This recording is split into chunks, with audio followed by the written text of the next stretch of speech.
I'm sure you've seen all this before. The skinny polar bear that makes you feel kind of sad, but only for a second before you get on with your day. The giant glacier that crashes into the ocean. Way over there in the North Pole. Natural disasters that wipe out exotic places like the Bahamas. What can I tell you about climate change that you haven't already heard a million times before? So if we look at sea level rise, the global average, say, is 1 metre, but Singapore's a hotspot. This is where you get to the perfect storm. When it rains, it pours. There is an increased likelihood of inland flooding. Without question, we've already seen increasing annual droughts. Do we turn to the seawater as the next best source of water? Well, if only it was that simple. The climate crisis, it's here, it's now, and it's getting personal. In this episode, I find out how our tiny island will be affected by climate change much sooner than we think.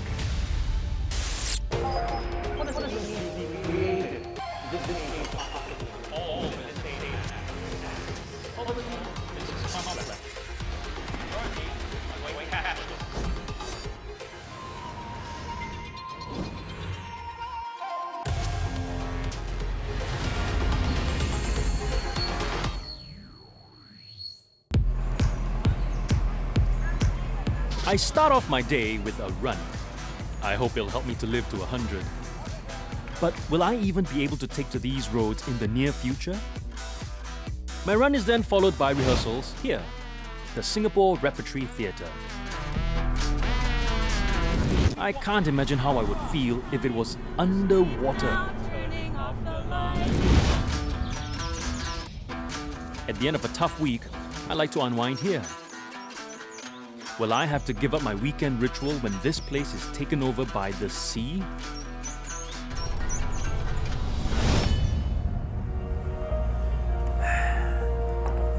Because apparently that could happen, and sooner than we think. The activities of over 6 billion people, like you and I, are causing temperatures to go up. And the warming of the Earth means that ice everywhere on the planet is melting. And as the ice melts, sea levels rise. Why do I care? Because the places I go to, West Coast Park, SRT, Coney Island, even this cafe along Guillemard Road, could face severe and persistent flooding in the near future. Why should we care? This map shared during Singapore's National Day rally shows huge chunks of the island which may become flood-prone, unsafe, and even unlivable by the year 2100. We have the usual suspects near our coasts, like Changi and Jurong Island. But even more inland areas like Geylang and Katong could be at risk. In fact, the danger zone extends as far as Bishan and Toa Payoh because they lie less than 5 meters above sea level, and sea levels are rising. In the past 20 years, sea levels have risen by 3.2 milliliters per year. So if they continue to rise by this amount every year, it will add up to 6 centimeters in 20 years. That's not even enough to make a cup of tea. Why are we making such a big deal about this?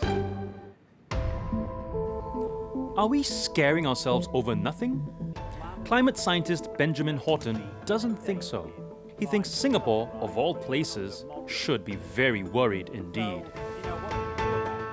So, Prof, we're expecting 3.2 millimeters of sea level rise per year. Now, I've measured 3.2 millimeters, that's about there. It doesn't seem like a lot. What does it mean? It's the fastest rate of sea level rise that we've seen for around 6,000 or 7,000 years. So when your viewers look at a 3 millimetre per year rise, what you want to think about is totaling that over a decade with an acceleration over 20 years, over 30 years. So if we look at sea level rise for Singapore in the next 20 to 30 years, we'll get about 20 to 30 centimetres of sea level rise. So what about Singapore that makes it so vulnerable? Well, Sea level rise on a global scale is driven by two processes. The first is a volume problem.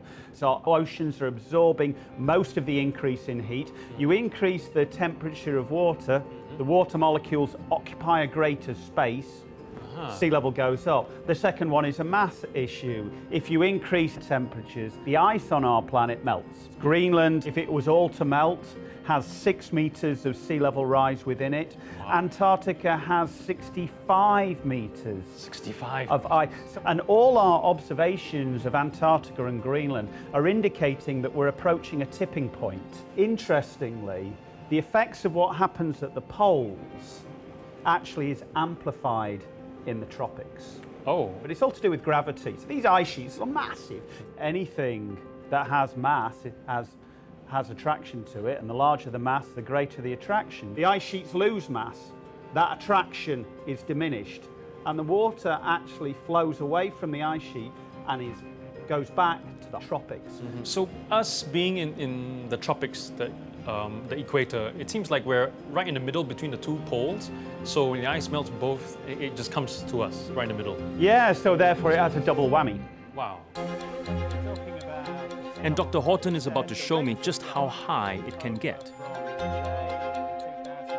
So a common number that is used in the media regarding sea level rise by the end of the 21st century, by 2100, is 1 meter. So that 1 meter comes from an estimation of 1 in 5 chance for the global average. That's really not what we want to know for Singapore. What about a high emission, our best guess estimate? Well, in that case, we're looking at a full 1.5 meters for Singapore. By 2100? By 2100. The global average, say, is 1 meter, but Singapore's a hotspot. Okay. So now we have 1.5 meters by 2100. Okay? So we're talking here.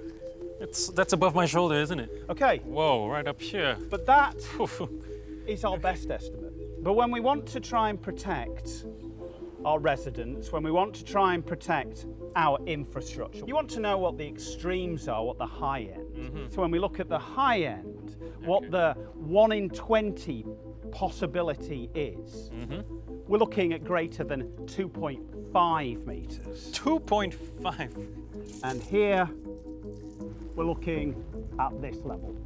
Oh gosh. So that is just a 1 in 20 risk. That's the implication of sea level rise. That's why we need to take action. That's shocking. I think I need a cold shower to calm down.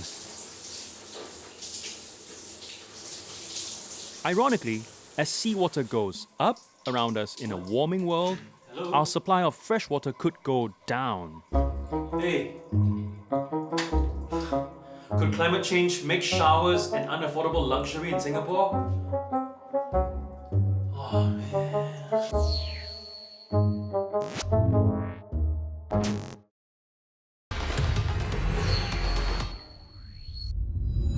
Sao Paulo, Brazil. Cape Town, South Africa. Chennai, India.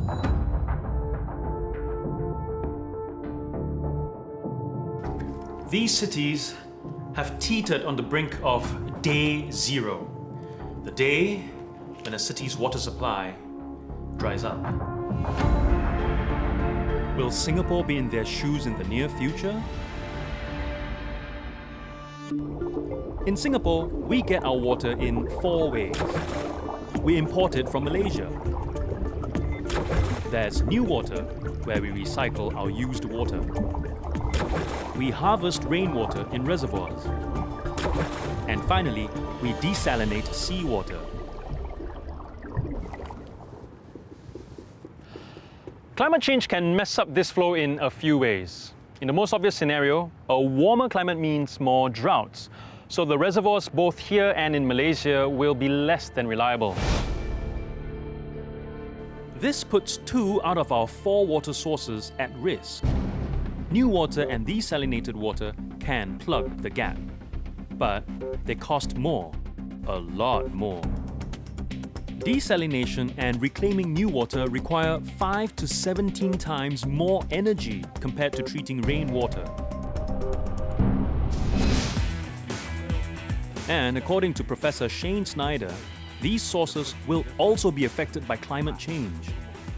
The professor has been focused on water issues for over 2 decades and served on the expert panels of the World Health Organization. He made time to explain to me why new water isn't entirely drought-proof.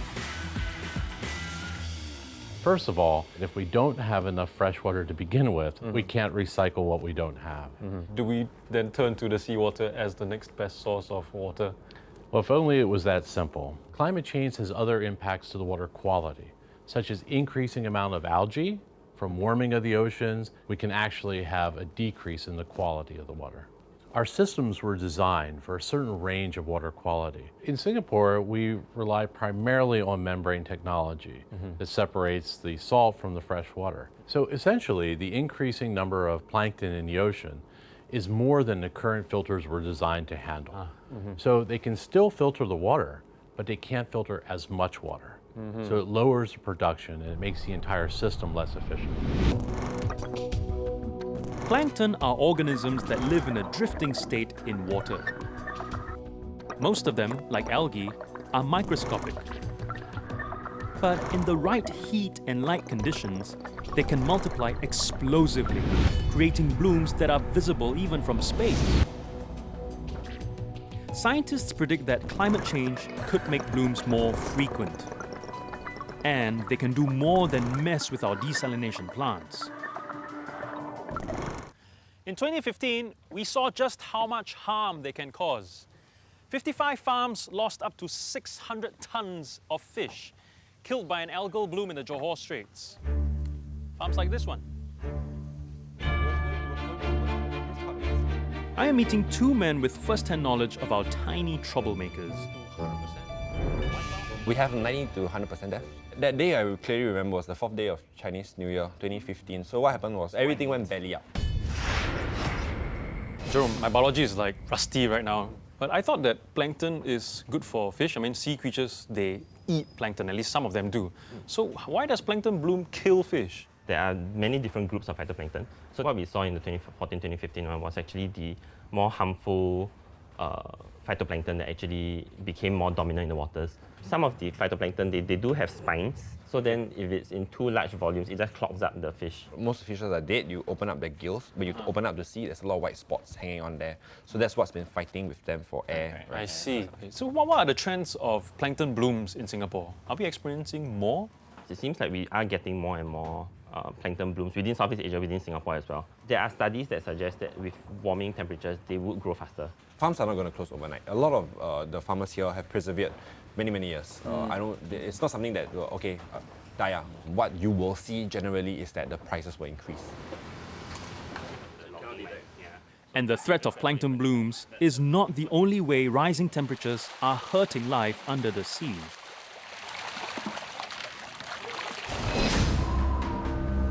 Greenhouse gases like carbon dioxide trap heat and warm the Earth.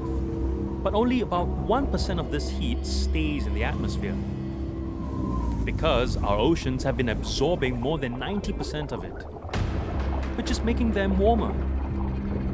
The average global sea surface temperature has gone up by 0.13 degrees Celsius per decade over the past 100 years.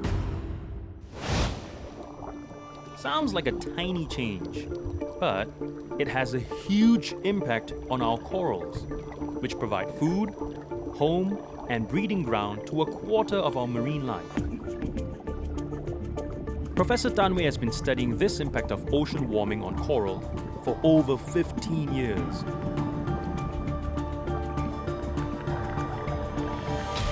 Prof, why does such a small increase in temperature affect coral reefs so much? So the average is moving up, and consequently we are getting more extreme events of high temperatures. And these heat waves, as they increase in frequency, the corals, they may die, but they can also recover. It takes months to years for them to recover, but because of this increased frequency of marine heat waves, the window to recover is getting shorter and shorter. And that means they don't have enough time to recover. Correct. So temperature is just one stress that we know.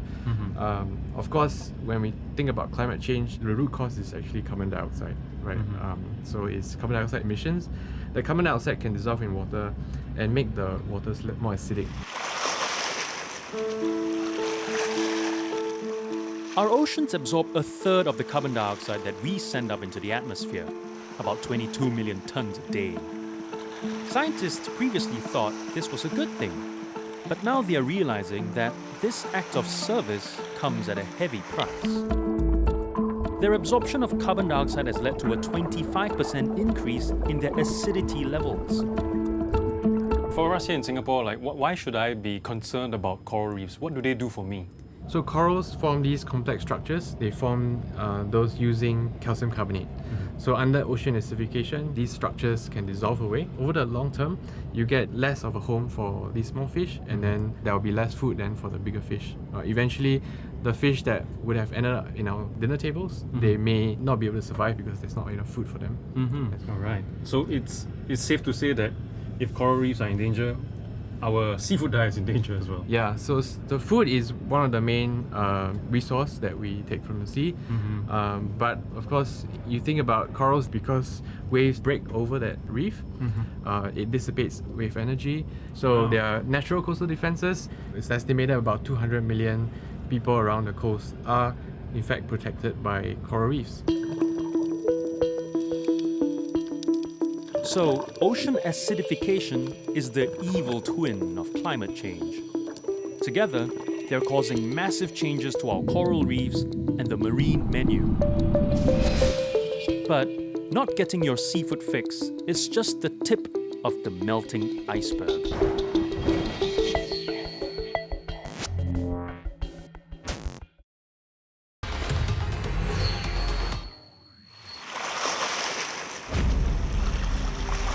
Disappearing coastlines, dying fish, water shortages.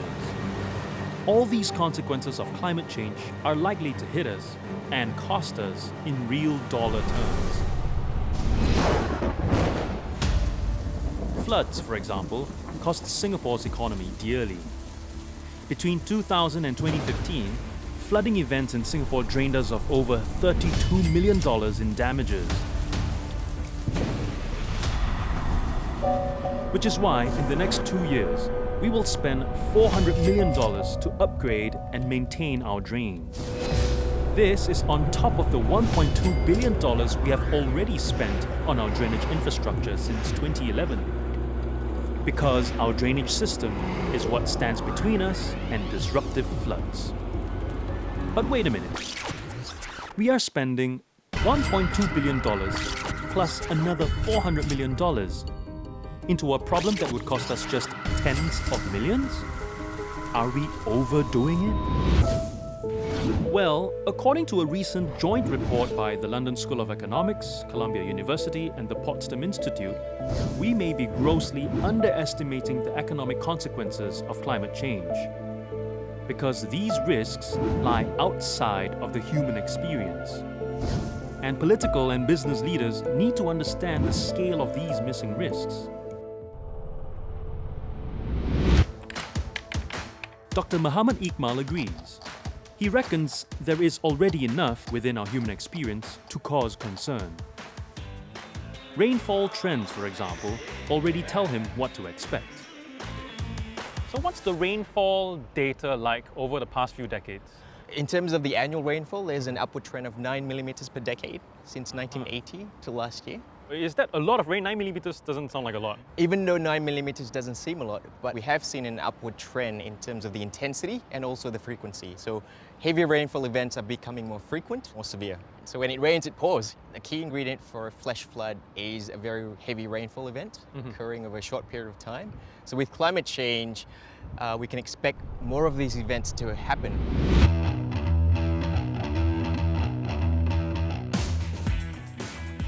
Professor Adam Switzer, the principal investigator at the Earth Observatory Singapore, is inclined to agree.